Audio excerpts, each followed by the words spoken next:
Ça c'est bon quand c'est bien cuit comme ça.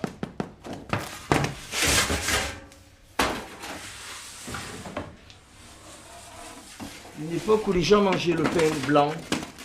Maintenant ils veulent un peu plus cuit. Et c'est vrai que les arômes se sentent mieux quand le pain est bien cuit que quand il est souple. Quand il est blanc. Tous les arômes de la fermentation.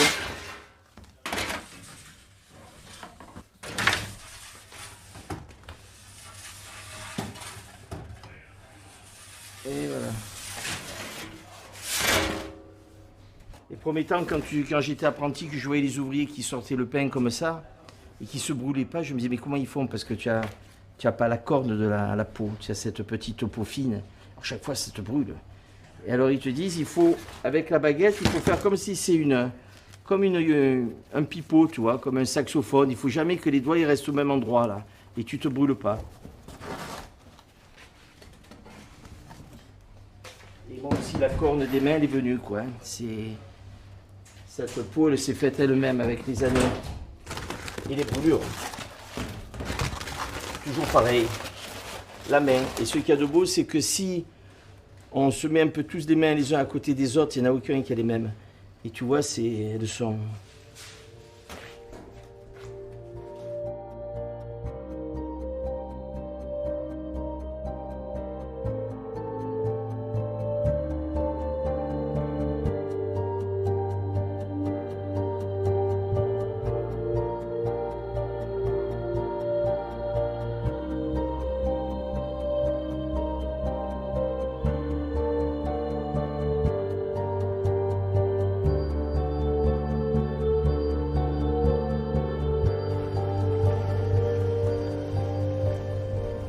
L'aventure Veziano, c'est parti de l'Italie.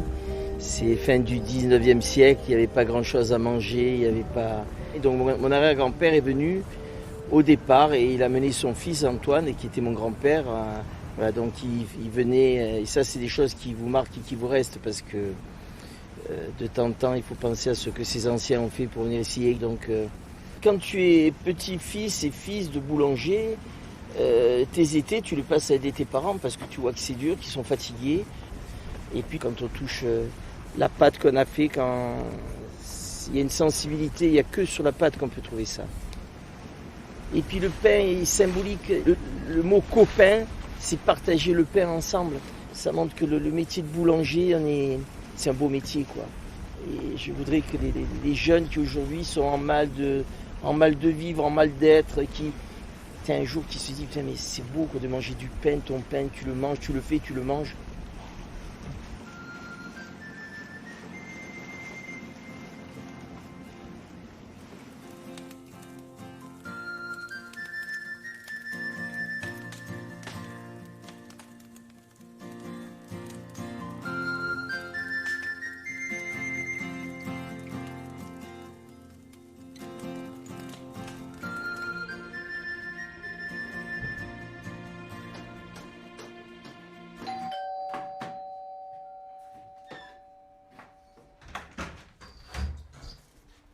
Allez, toi rentre, tu vas voir ton fiancé. Où tu vas? Ah,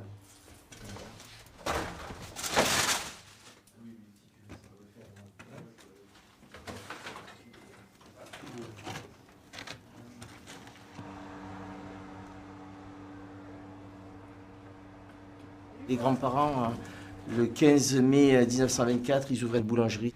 Et je pense souvent à l'ouverture qu'à cet endroit même, mes anciens, je suis leur pape parce qu'eux aussi ont commencé à se lever tôt.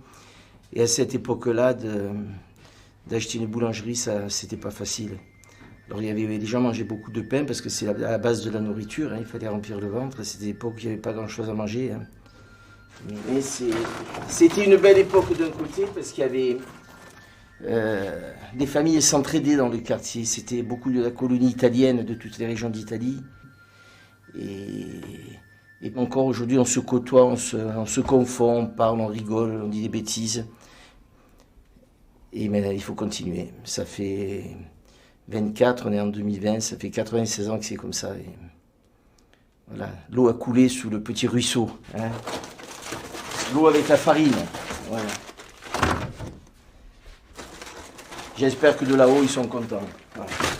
Et en plus, maintenant, ben, les deux petites qui reprennent, ça, c'est la plus belle des choses qui pouvaient nous arriver, quoi.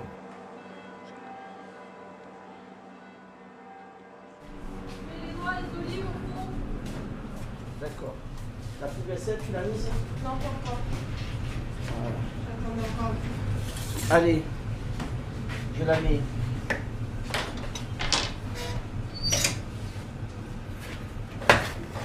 Voilà. 20 minutes et tu la sors. Hein?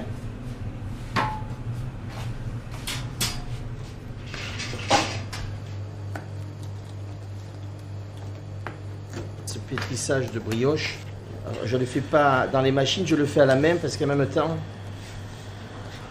ça me permet, quand je montre ça à mes collaborateurs, jeunes et moins jeunes, comment on pétrissait à l'époque la pâte. Et les boulangers de l'époque ont dû souffrir parce que c'était un métier harassant. Et en même temps, il faut savoir pétrir à la main parce qu'on peut un jour aller dans un pays à droite à gauche, il n'y a pas de pétrin, donc il faut pouvoir faire du pain, quoi. Et moi, ça me permet de... À ce moment-là, si tu te la pètes parce que tu as fait du beau pain la veille, là, ça te calme. Et c'est là aussi l'intérêt de ces 5 doigts, parce qu'ils servent. Voilà. Et après, il faut pétrir.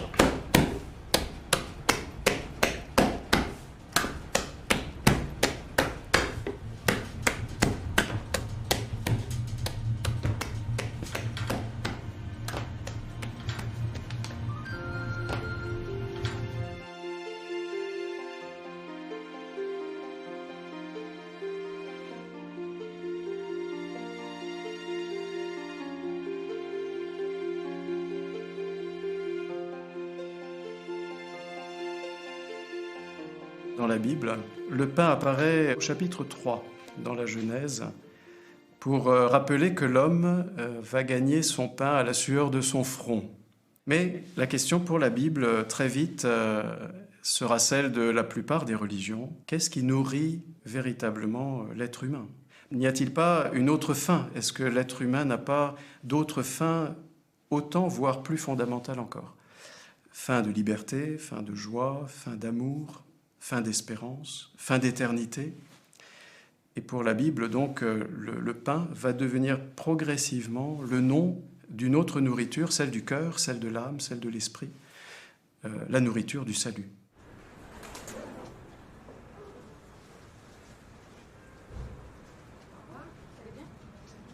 Notre métier, la difficulté, elle est là. C'est que même sur la température des mains, c'est important. Toi, si tu peux, tu essaies à peine de les toucher, tu vois. De les rouler comme ça sans toucher ton beurre. Et encore là, on est en hiver, en été, alors imagine en été, quoi.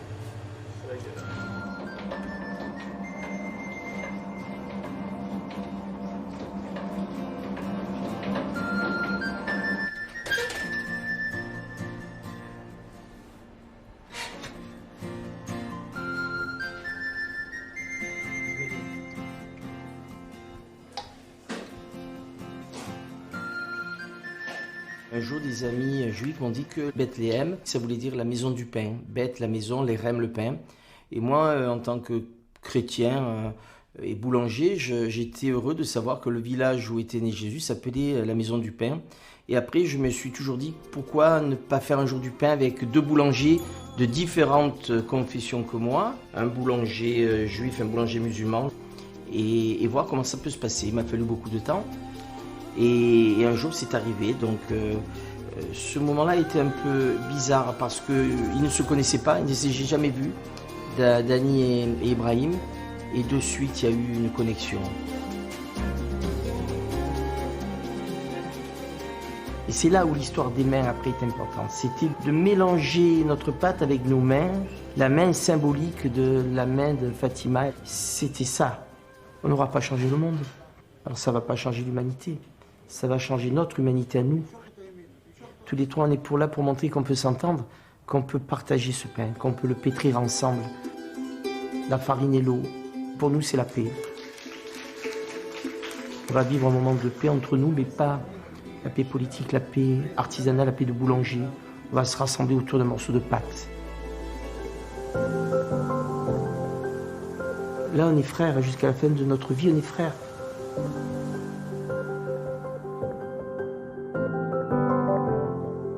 De cette pâte qui va rester, qu'on va pétrir, je vais en garder un petit morceau que je vais mettre dans ma poche. Parce que cette pâte, je vais la ramener à Antibes. Et je vais en faire une autre pâte. Si un boulanger dans le monde veut un morceau de cette pâte, je lui envoie. Comme une recette qu'on a héritée de nos anciens boulangers. Je veux que ça continue. Et depuis, ce morceau de pâte, je l'ai envoyé dans 17 pays. Et il y a près de 200 personnes qui m'ont fait leur spécialité. Ce sont des mamans, des mémés qui font à manger et qui font des pâtes, qui font des pizzas, qui font du pain. Et c'est là, en même temps, on revoit toutes les traditions parce qu'ils utilisent ce morceau de pâte pour un moment. Donc, chacun s'approprie ce petit morceau de pâte et on se rend compte qu'ils se rendent compte que c'est important. Et je suis très fier que ce petit morceau de pâte qui a été pétri avec mes amis, mes frères de pétrissage, eh bien aujourd'hui continue à voyager, à travailler. C'est ça qui me plaît.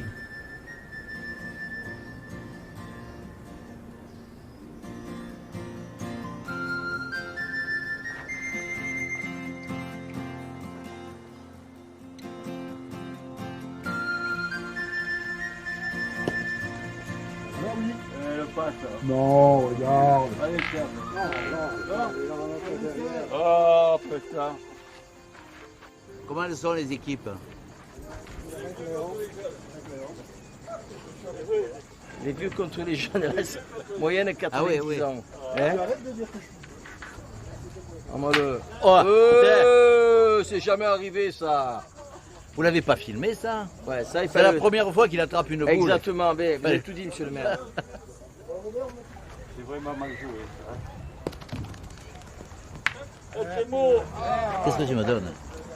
Ben voilà, ça c'est une carte postale que j'ai faite faire. Et je voulais t'offrir ça et en même temps cette pastille de pâte qui a été pétrie en un premier temps par nos 3 religions. Donc ça c'était un petit geste, c'est rien du tout. Et c'est très important. Merci, bravo. La fertilité et le partage. Voilà. On est jumelé avec une ville en Israël qui s'appelle Eilat. Et Eilat, quand vous êtes à Eilat, vous êtes au fond d'Israël, à la pointe d'Israël, et vous avez la vision sur la mer, mais aussi sur tous les peuples qui se font la guerre. Voilà. Et j'aurais voulu jumeler en même temps à Kaba, la ville jordanienne de l'autre côté, Eilat et Antibes, pour être dans la même symbolique. Bon, ça se fera peut-être un jour. Pour l'instant, j'ai un peu de mal. J'y arriverai. Voilà. Thank you, madame. And thank you to come especially in my bakery. You see my bakery in the book? Yes. Yeah? In Taiwan? Yes. Yes. Famous article about you. Describe about you. A top chef. Top chef? Yes. I think. Thank you. How you say thank you in Taiwan? 谢谢. 谢谢. 谢谢. Ben, 谢谢. 谢谢. Nous, c'est pas la même traduction. Hein. 谢谢. 谢谢. Thank you. Thank you. How long do you stay here? Today is the last day. Last day? You Yes, come back in Taiwan? We live in Nice. Nice, yes. Hotel in Nice. Yeah, you must stay in Antibes. Yes. Antibes is the best town after Taiwan of the world. Not Nice. Nice is our cousin. Antibes is better. Yes. Don't say that in Nice. Okay. Ah, allez. Viva the Pissaladière. The name is Pissaladière.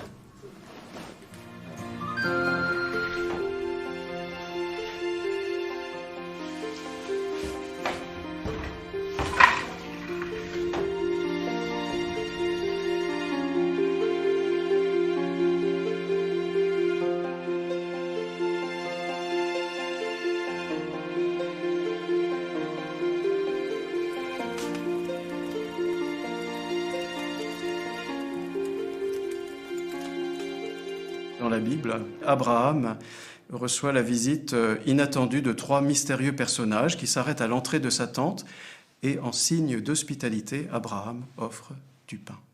Le pain devient le partage par excellence.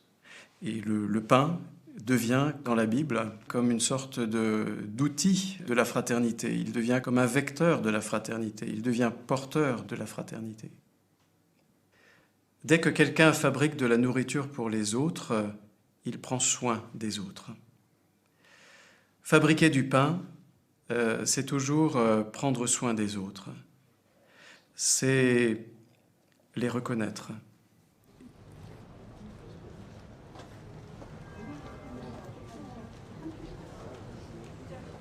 Je vais vous apprendre à faire la main de Nice avec le petit morceau de pastilles de pâte qu'on a fait avec David Abichai, le boulanger de Jérusalem, et Ibrahim Abourani, le boulanger de Rat en Israël. Voilà, donc là vous allez ensemencer votre pâte pour faire ces fameuses mains de Nice.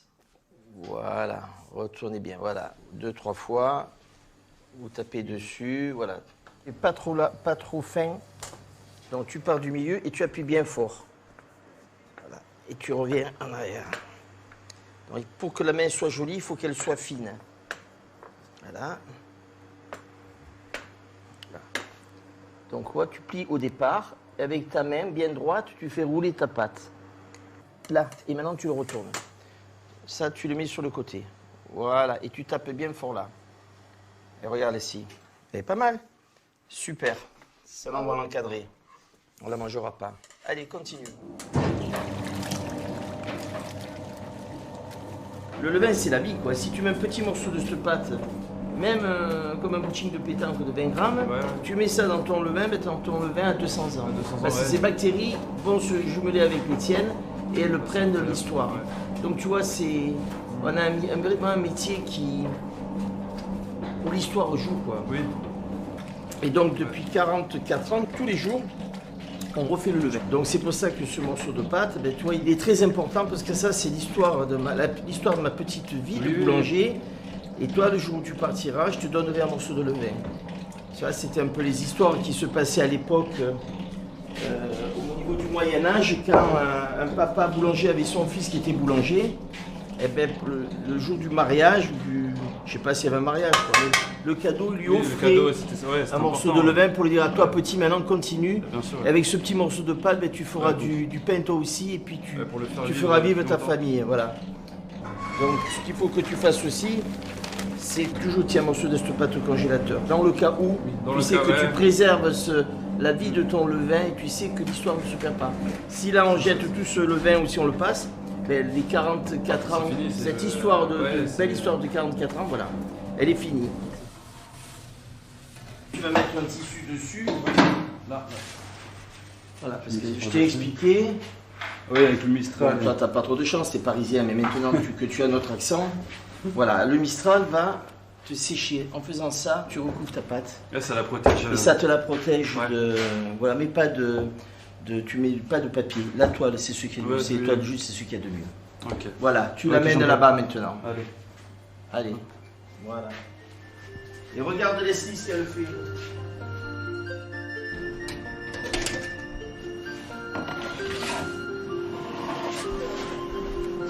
Et voilà. Ça c'est ma miss de tout à l'heure. C'est joli? Ouais.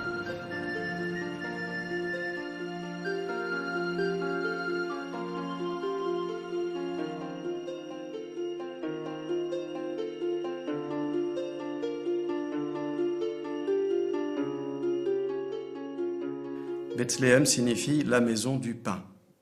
Et c'est là que Marie donne naissance à celui qu'on vénérera plus tard comme le pain de vie, ce pain qui nourrira les hommes de joie éternelle, de fraternité, un pain de communion, comme un pain partagé, pour que les hommes soient eux-mêmes renouvelés, pour qu'ils soient restaurés intérieurement, pour qu'ils deviennent aussi des frères. Jésus-Christ se donne aussi parce qu'il veut réparer des liens cassés, des liens brisés, parce qu'il désire que l'humanité progresse vers son unité, en quelque sorte.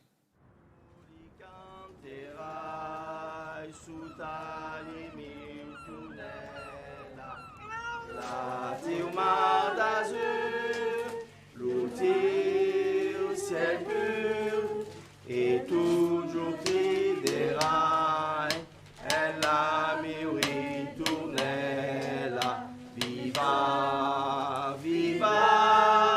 pronti, balla bella. Et toi, comme ça, voilà. Allez, tu arrives, c'est bon? Super, toi tu vas faire le boulanger, je le sens. Eh non, le tombe pas. Voilà, ce que tu fais, tu peux la prendre un peu plus petite au départ. Ou alors là, tu regardes comme ça. C'est-à-dire là, tu casses juste le côté et après tu roules là, tu vois. Elle se roule toute seule. C'est pas grave, c'est pas grave. C'est pas grave. Voilà, retourne là et tu enroules. Voilà. Ça y est. C'est bon, super, bravo. On a l'honneur aujourd'hui de faire la bûche du safranier qui va être composée de 200 abbesses. Ces 200 abbesses sont remplies pour 45 kg de confiture de fraises et il y a 75 kg de compote de pommes qui vont être partagées par mes amis qui font tous partie du comité de quartier du safranier. Et c'est l'honneur, vraiment, c'est toutes ces dames et ces messieurs qui faisons ensemble dans la bonne humeur, qui faisons cette bûche que nous allons partager demain. Tout est gratuit et les gens partent avec un sourire et disent merci et sont heureux. C'est ça le bonheur qu'on a, quoi. C'est de faire plaisir à partir de quelques gâteaux simples et d'amour qu'on a de son prochain. Voilà, donc c'est vraiment le sens du bon partage, il est là pour nous en Provence au moment de ces fêtes de Noël, des fêtes chrétiennes de Noël qui sont importantes pour nous.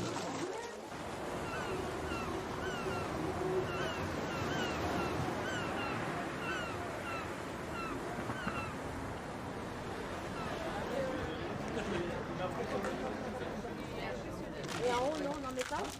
Non, on fait que le ranger, nous. Ah d'accord. Du cœur, le cœur. Ça va vite, ça. Allez. Montez là et l'autre. Là-bas, ça. Non mais après ça, ça part tout de suite. Mais elle est pas un peu longue, là, dis-moi, Noël? C'est 15, c'est pareil. Attends. Non, on a du bois en plus là-bas. Ouais, peut-être. La symbolique de la bûche, c'est une histoire qui démarre des temps les plus anciens. À l'époque, on partageait le feu de la cheminée. Parce qu'il n'y avait pas de chauffage central, donc il y avait des morceaux de bois. Chacun amenait le morceau de bois ou les morceaux de bois pour que la veillée soit de plus longue possible et que l'ambiance reste entre personnes d'une même famille ou des amis. Et puis un pâtissier, je ne sais pas qui c'est qui a eu cette idée géniale, c'est de reprendre le symbole du morceau de bois, d'en faire un gâteau pour partager. Voilà, donc c'est vraiment le symbole du partage, mais à l'époque c'était partager le feu, partager la chaleur humaine, elle existait, mais c'était de mettre un morceau de bois, donc chacun prend son morceau de bois, et aujourd'hui on en fait une bûche, et je trouve ça génial. Voilà. Celle-ci cette année est un peu longue, hein. Il y en a qui ont dû boire un peu d'alcool, je crois, à midi. Ouais.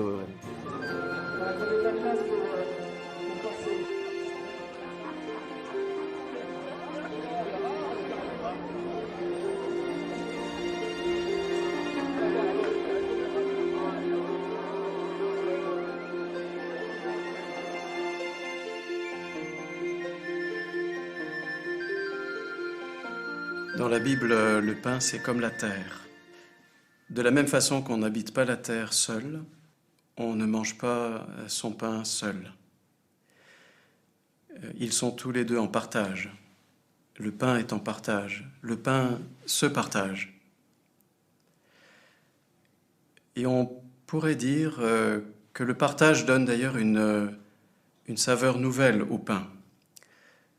Saint-Exupéry dit dans Pilote de guerre « Distribué aux heures de misère, le pain partagé a une saveur sans égale. » Allez, on y va.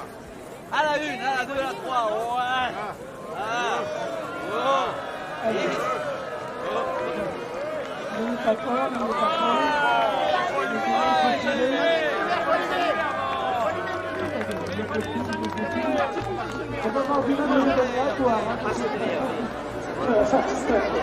Ou dans le sens avec la gauche, c'est le top,